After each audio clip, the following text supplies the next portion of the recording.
Welcome into the newest episode of Side Mission. I, like always, am your host, Rusty Ellis, joined today by just two of the boys, again in person, Thacker and Kyle. And today we are talking about one of the newest releases on PlayStation, and that is Stray. PlayStation and PC, actually. We're talking about Stray, the cat game. The cat game. The cat game. I remember when this game got revealed, me and Kyle were both like, it's Yeah. okay. You can play as a cat, cool, whatever. But come to find out, this game has actually got a surprisingly impressive level of, world design, level design, and it hits a lot of emotional notes throughout the story. This is a really, really high-quality game. Not the longest game in the world, and it's not the hardest game in the world. Some of the trophies are hard as hell to get, not going to lie there. Yeah. Some of the trophies are feel damn near impossible in the moment. But a really, really fun platforming game where you play as a cat. Kyle, you're the platforming god here. So talk about this, because, again, I don't think we expected to love this game as much as we did. I thought this game would be fun when it released, but I was like, I don't know how much. I never expected to platinum it, to be honest, because I was like, I'll probably play this game for a little while, and then, I'll put it down. It was free with premium, which I do have to mention, that is, a big plus. I thought that, for a game where the main character's only word is meow, this game had, a good story. There was not a lot of dialogue, and to build such an emotional story around such limited dialogue, and where your character isn't even a human, can't speak, and you got attached to this cat. By the end of the game, you end up feeling, emotional about story elements, and I was very surprised by that. I did not expect this. I will be honest, I did not expect this to have that good of a story. I thought the gameplay would be fun. I really went in thinking the story was going to be the biggest lacking part, and now I think that's one of the strongest hitters. I'll tell you the craziest thing is there are 0 words said in the English language. Right. There's 0 words uttered in the English language. Like, this is English text, because you have a robot that'll translate all these other robots you meet. But there's 0 words said in the English language, and this might be one of the hardest hitting stories we've played this year emotionally. Like, it is an emotional journey from beginning to end. So the story basically goes: you play as a stray cat, obviously. I don't think I think there's a name for it, but I really don't know at this point. We're just gonna call it Stray. You get separated from your pack of 3 other stray cats, which that scene is brutal to watch, especially if you're a cat owner like myself and like Kyle. It is brutal to watch. It's really sad watching you get separated. You then end up in this kind of this cybernetic city, this futuristic city. Almost reminded me of the slums from Final Fantasy VII Remake. Reminded me of that. The areas under the plate of Midgard, and I said Midgard like fucking Thor, not Midgar. But it reminded me of that. It was a really interesting setting, and you're basically trying to get out. Along the way, you meet a robot named B12, which is funny because that's actually one of the developer studios' names. Shortened down is B12, so that was a really interesting thing. And you basically, you avoid these enemies called Zergs. You avoid some drones at some point. You do a lot of platforming. And you basically just try to help these different robots that you meet along the way who are also trying to get out or trying to get out of the city or trying to open the city up to the outside world, which has apparently fallen to some plague. There's no humans in the game. You are, in fact, I think you're the only sentient, life form. Yeah. You're the only sentient biological life form in the game, I'm pretty sure. Yeah, and the thing is, the only reference to humanity really is in memories and stuff. Is memory, and B12 actually tells you, I think I was a human that uploaded my consciousness to this drone or this that part robot. hit hard. That was devastatingly hard. Well, I think that the setting is also one of the really big hitters in this game. The setting is awesome. It's equal parts dark and creepy as it is open and beautiful, and I loved kind of the diversity in the settings. I love that. There's parts of it that feel like straight out of a horror game or straight out of Doom, like the sewers. There's parts of it that feel like that, where You're going through these, these caves that have this kind of gooey substance on the wall, and there's all these eyes everywhere. I saw that during my playthrough. Yep. And it legitimately creeped me out. That was one of those moments of, oh, this game is actually kind of dark. But then you get to the slums, which is the safe area. And again, it's this really cool, obviously it's very, it's very Japanese or Eastern based, obviously, culturally. It's based on that. And again, it's cool to see that at the forefront of this. It's cool to see how, I feel like it's very accurately portrayed when you look up images online and stuff like that. It's very accurately portrayed. I like the scale of it all because you do realize, you play as a cat. So I had to get used to that at first, looking for areas that I couldn't normally get into as a human being. Yeah. So there's areas where there's grates that you have to look for to go into where you're playing as a human character. You're not thinking about that normally, unless you're Batman fitting into a fucking vent. Yeah. Right. Unless you're Batman somehow fitting into an air vent. But I loved the settings in this game. Even the sewers, I thought the creep factor really made that one of the most memorable levels. And Midtown as well was fantastic. Kyle, what about the gameplay did you really like? I really, really enjoyed the platforming movement because I was kind of curious how it was going to be done.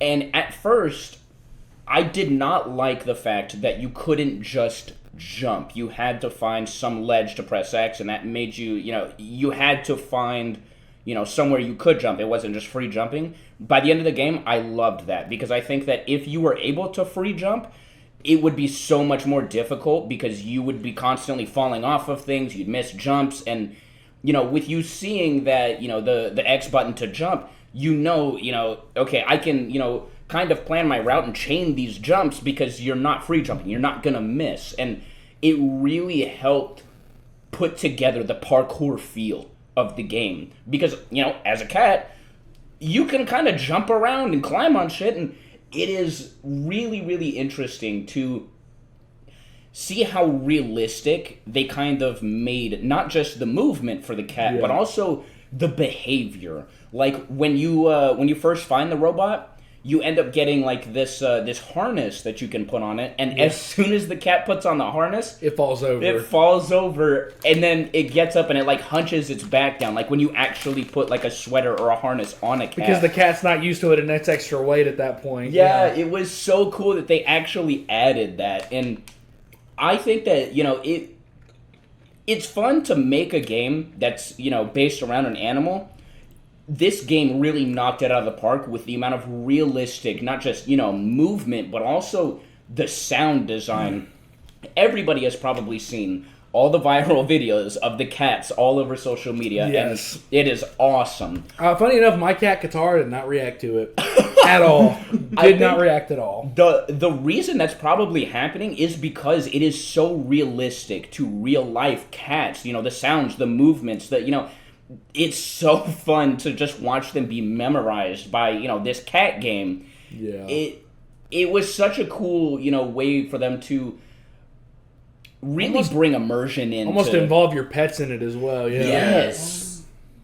Yeah, that I really, really have to praise them for the amount of detail they went in to really, make this cat as realistic as possible. Even going as far as putting a dedicated meow button. Yes, press that was circle awesome. to meow. That was freaking awesome. I remember there's a trophy for meowing 100 times. Me and Kyle both got into the game. Before we even moved, spam circle. Spam circle so we could get that trophy. First trophy we unlocked. But, so the story continues and you end up meeting a robot named Momo and you find out that he's a part of a group with 3 other robots that have all tried to get outside but all have failed. Mm-hmm. And so it ends up sending you on a journey. You connect, a transceiver to an antenna to, clean up a signal to maybe get in touch with one of the others. And it kind of just goes from there. You go into the sewers, you meet another one after that, you go to Midtown, do a couple missions there. And there's it's amazing to me how the gameplay is varied up. It's not just the same gameplay over and over and over again. Yep. There's one section in Midtown, and this was a trophy, where you have to go through from this moment you get snuck into a factory where these Sentinel drones. Mm. And from that point on, the rest of that chapter, you cannot get spotted by any of them if you want this trophy. And it's a stealth section, and it works really well. It does. It's one of those where it's like, I always notice like cats love to like hide and jump out at you from like behind corners and stuff. I've seen that, and it kind of fits into that where cats love to like hide and stuff. It fits into that, and again, it's very realistic, and I like that. Coincidentally, you get spotted, you die very quickly. Yes. You die very quickly. Yes. It does not take a lot for you to die. I love the way the game controlled as well. Yes. It felt very. I know Thacker, you talked about this when you were playing. It legitimately feels like you're playing as a cat. Like it feels very realistic. No, it does. It works really well.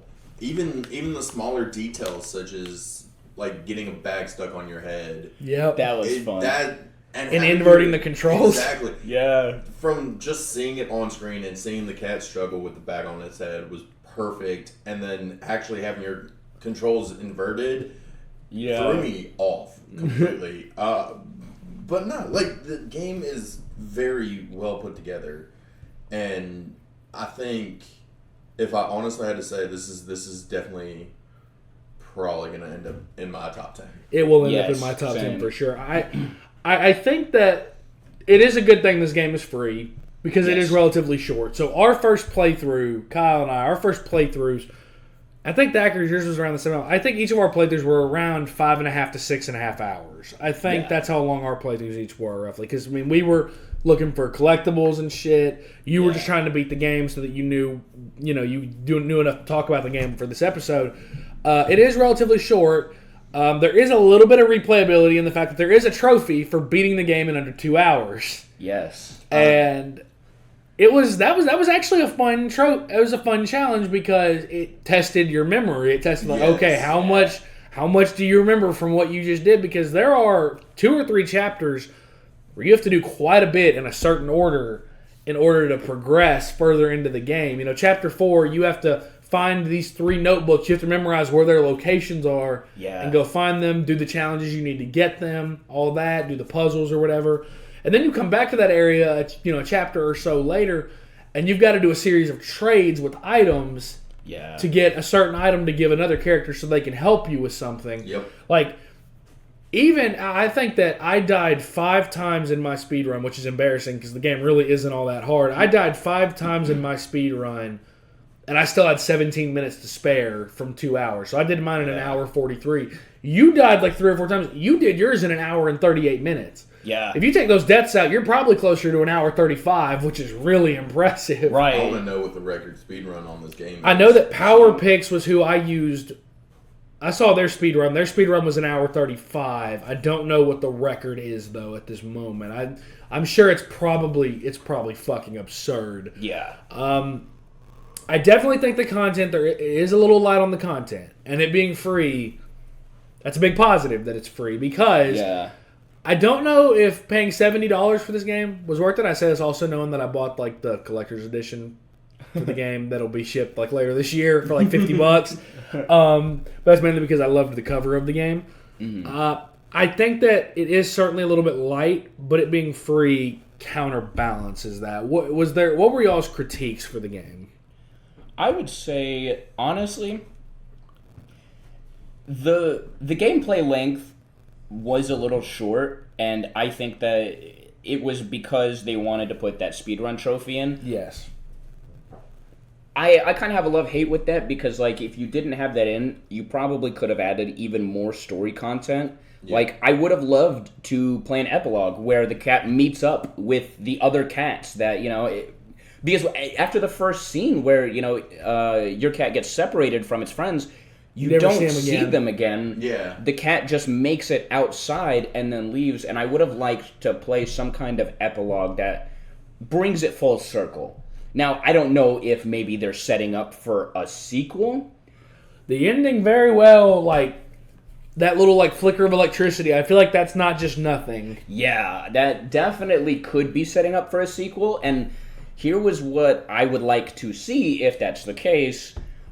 Bring in the other cats, maybe make some of them playable. I don't know how well co-op would be fun. It would be fun if they could make it work. I think it would be so much fun. We talk about the realism of the cats in this. There was one thing that Thacker pointed out when he played. I love that if you're as a cat, because cats do this all the time. I love that you can make some of the robots trip. Yeah. I love that you can do that. Not only that, but like even just the simple scratching of the walls, you actually see the details. I got a Ho Rad Brad real quick on YouTube, and I love his content, respect his content. He was doing that and was going, so is this going to give me some kind of buff in combat? And it's like, no, dude, you're playing as a fucking cat. What? You're playing as a cat and cat scratch. The fuck? There was one level with combat. Like, dog, you really don't even need the combat. Like, yeah. I will say that was like my thing was, I'm not sure like that adding that combat element in was really necessary. Does it help? Sure. I feel like it was added just to kind of give more gameplay depth, maybe. Yeah, they wanted to put more enemies on screen just to really make you, freak out. And sure, but then the thing is, they also turned around and added a trophy for the sewers where you had to play as a pacifist. You couldn't kill any of them. Now you could check them off if they jumped on you. You could do that. Yeah, and that was fine. But you couldn't like physically be the cause of their death. And again, like I don't know, I feel like I actually, in my speed run, I had an easier time avoiding them. Yes. And just like buying time and just doing the bare minimum, because I felt like when I was killing them I was doing extra steps and was just adding on to my time.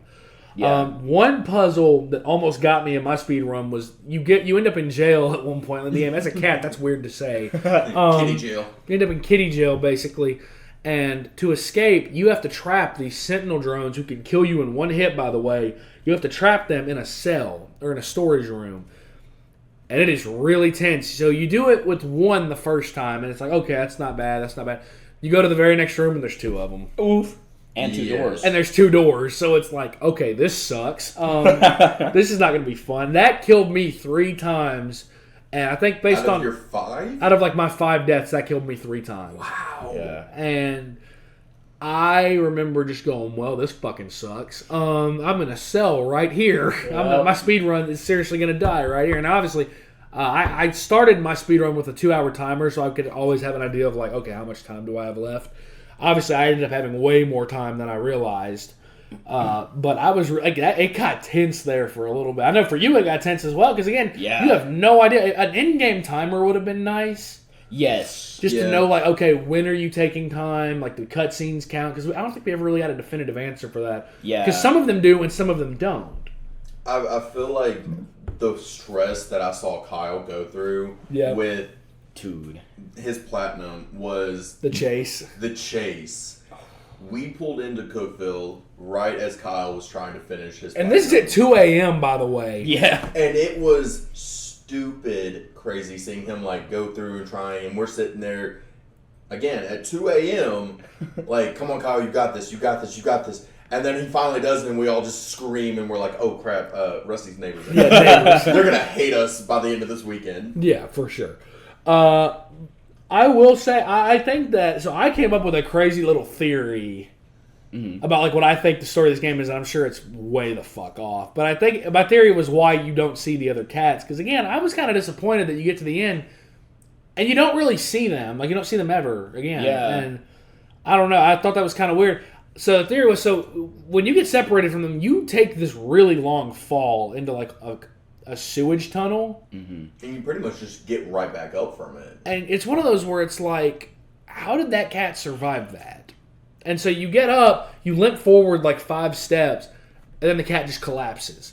My theory has been like, I think that like that was the moment that cat died, but like this adventure it went on was like something in its mind that it just made up. Because at the end of the game, when you go into the outside and you're the only one that makes it, it almost looks like you're descending into like the afterlife or something. It does. Yeah. It almost has that kind of feel to it, where it's like, okay, well, you've had this adventure, now it's it's time to move on, and that would add to the like horror aspect in the sewers as well. Yeah, like it would add to all of that. Yeah, exactly. That theory of yours could technically be the case. And it's one of those where it's like it sounds really far fetched, but it also feels like there's like it logically makes a little bit of sense. Like it's like one of those like there's so many game series that come out. Like one great theory that I've heard recently is like The Last of Us, for example.